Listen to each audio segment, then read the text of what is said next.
మూవీలో నుంచి నవీన్ పొలిశెట్టి గారికి బెస్ట్ యాక్టర్ అవార్డు వచ్చింది, Filmfare 69th. I mean Anushka గారికి ఎందుకు రాలేదు నాకు అర్థం కలిగి, ఆమె కూడా చాలా మంచి యాక్టర్ కదా.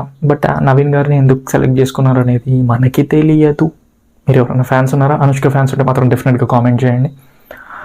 నవీన్ పొలిశెట్టి గారిది ఆల్మోస్ట్ యాక్టింగ్స్ అన్నీ తోప్ యాక్టింగ్. ఎక్కడో ఐ మీన్ ఢిల్లీ ముంబై నుంచి అక్కడి నుంచి యాక్టింగ్ స్టార్ట్ చేసుకుంటూ వచ్చి ఈరోజు ఇంత పెద్ద యాక్టర్ అయ్యి బెస్ట్ కేటగిరీ నామినేట్ అయ్యి మంచిగా అవార్డు కొట్టారంటే ఇట్స్ క్రేజీ మూమెంట్ అసలు. అలాగే 6th కేటగిరీ వచ్చేసి ఆకాశం నీ హద్దురా, సూర్య బెస్ట్ యాక్టింగ్. ఆకాశం నీ హద్దురా ఫిలిం నేను చూసినప్పుడైతే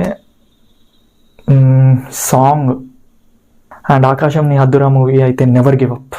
చూస్తున్న ప్రతిసారి ఎంత బాగా అనిపిస్తుంది అంటే 0 నుంచి స్టార్ట్ అయ్యి ఎక్కడికో